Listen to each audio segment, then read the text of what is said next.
चलो मित्रों, आज वीडियो में આપણે પ્રશ્નપત્ર 3 એમાં વિભાગ બી નો 27મો દાખલો જોવાના છે। તો વિડિયો ચાલુ કરતા પહેલા હજી ચેનલ સબસ્ક્રાઇબ ના કરી હોય તો જલ્દીથી ચેનલ સબસ્ક્રાઇબ કરો અને નોટિફિકેશન પર ક્લિક કરો કે જેથી કરીને આપણી કોઈ પણ વિડિયો મૂકે તો સૌથી પહેલા તમારી પાસે આવે। તો આજનો વિડિયો ચાલુ કરીશું।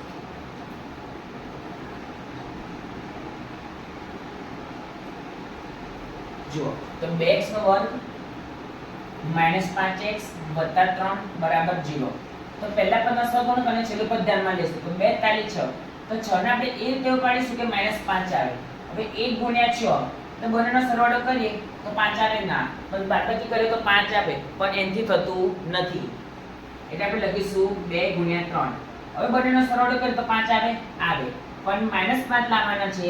તો -5 લાવવા માટે આપણે શું કરીશું? બંને સંખ્યા આગળ માઈનસ નું ચિહ્ન મૂકીશું। તો માટે 2x નો વર્ગ -3x - 2x + 3 = 0। ટોટલ કેટલા પદો છે મિત્રો? 4 પદો છે। તો આપણે બે પદમાંથી કોમન કાઢીશું। તો આ બે પદમાંથી કોમન શું નીકળે છે? x, એટલે 2x² એમાંથી આપણે 1x કોમન કાઢ્યો તો 1x બાકી રહ્યો, માઈનસ 3 ના 3 x તો ઓલરેડી આપણે કોમન કાઢી ચૂક્યા છે, માઈનસ ના માઈનસ। હવે આ બંનેમાંથી કશું જ કોમન નીકળતું નથી એટલે એક કૌંસમાં માઈનસ છે એટલે યાદ રાખજો કે કૌંસની અંદર ચિહ્ન બદલાઈ જાય। તો એક કૌંસમાં 2x - 3, બીજા કૌંસમાં x - 1 = 0। તો મિત્રો એક વખત આના બરાબર 0 અને બીજી વખત આના બરાબર 0। તો માટે 2x - 3 = 0 અથવા x - 1 = 0। માટે 2x = 0 + 3 અથવા 1 માઈનસમાં છે તો પ્લસમાં 0 + 1। તો માટે 2x = 3 અથવા x = 1। માટે x = 3/2 અથવા x = 1। તો લખીશું શું લખીશું કે આમ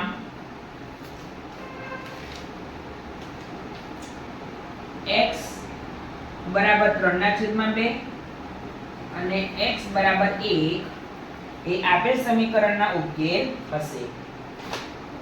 એ આપેલ સમીકરણના ઉકેલ હશે।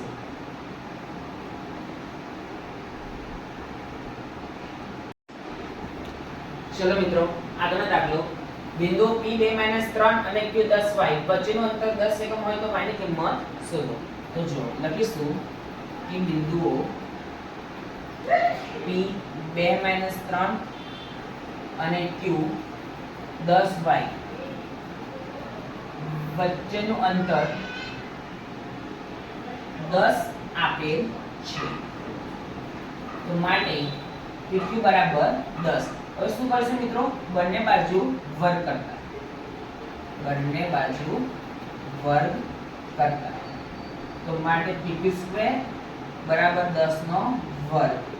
જો P આપણને આપેલો છે 2 - 3, P2 - 3 = P x1 y1, Q 10y = Q x2 y2। તો જો આપણને ખબર છે કે x1 - x2 whole square plus y1 - y2 whole square. તો જુઓ x1 - x2 એટલે 2 - 10 આખાનો વર્ગ વત્તા -3 - y આખાનો વર્ગ 10 નો વર્ગ 100। માટે 2 - 10 તો -8 આખાનો વર્ગ।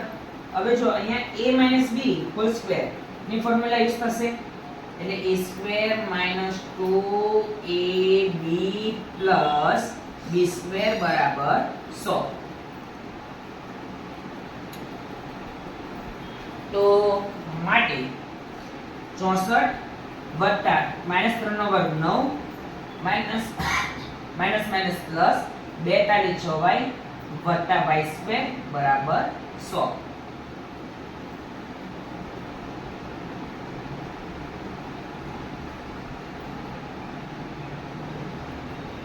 માટે કોન્સ્ટન્ટ નાખીશ તો 64 વત્તા 9 વત્તા 6y વત્તા y² = 100।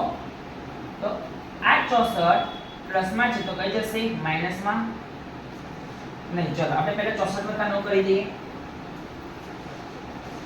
64 વત્તા 9 તો 73 એટલે 73 વત્તા 6y વત્તા y સ્ક્વેર બરાબર 100.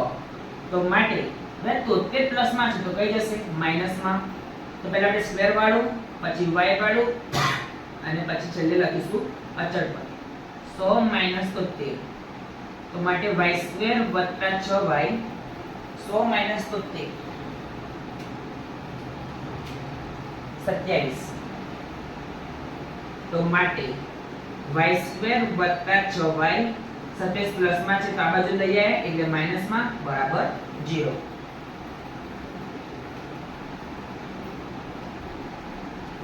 ચલો મિત્રો હવે હું આ ભૂસી કાઢીશ.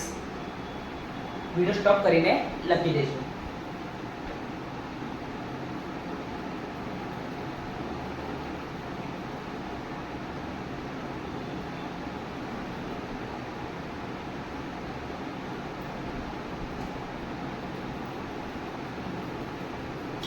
માટે y સ્ક્વેર તો જો પહેલા પદનો સહગુણક અને છેલ્લું પદ. તો પહેલા પદનો સહગુણક એટલે y સ્ક્વેર નો સહગુણક કેટલો 1, છેલ્લું પદ 27. તો 1 ગુણ્યા 27 તો 27 ને એવી રીતે પાડવાના કે +6 આવવા જોઈએ. તો જુઓ 1 ગુણ્યા 27 હવે આમાં તો સરવાળો કરીએ કે બાદબાકી કરીએ 6 તો આવે જ નહીં એટલે કેન્સલ. ચલો 3 3 9 27 હવે સરવાળો કરીએ તો આવે ના પણ બાદબાકી કરીએ તો આવે. પણ આપણે લાવવાના કેટલા છે +6. તો +6 લાવવા માટે મિત્રો આપણે શું કરીશું તો મોટી સંખ્યા આગળ પ્લસનું ચિહ્ન મૂકીશું અને નાની સંખ્યા આગળ માઈનસનું ચિહ્ન મૂકીશું. -27 બરાબર 0. તો ટોટલ 4 પદ છે તો બેને પદમાંથી કોમન કાઢીશું.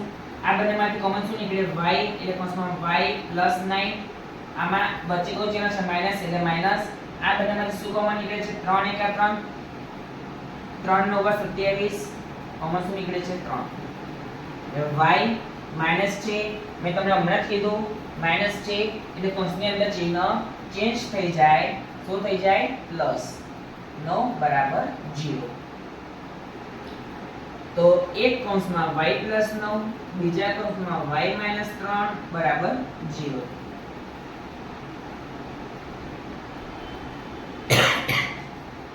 ચલો તો માટે એક વખત y + 9 બરાબર 0 અને એક વાર y - 3 બરાબર 0. તો આપણે y શોધવાનો છે 9 પ્લસમાં છે તો કઈ જશે માઈનસમાં એટલે y બરાબર 0 - 9 3 માઈનસમાં છે તો શેમાં જશે પ્લસમાં એટલે 0 + 3.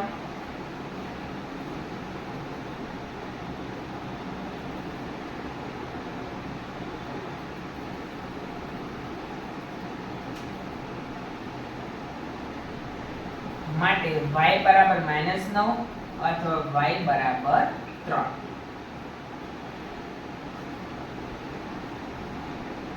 તો આપણે લખીશું કે આમ y ની બે શક્ય કિંમતો -9 અને 3 છે.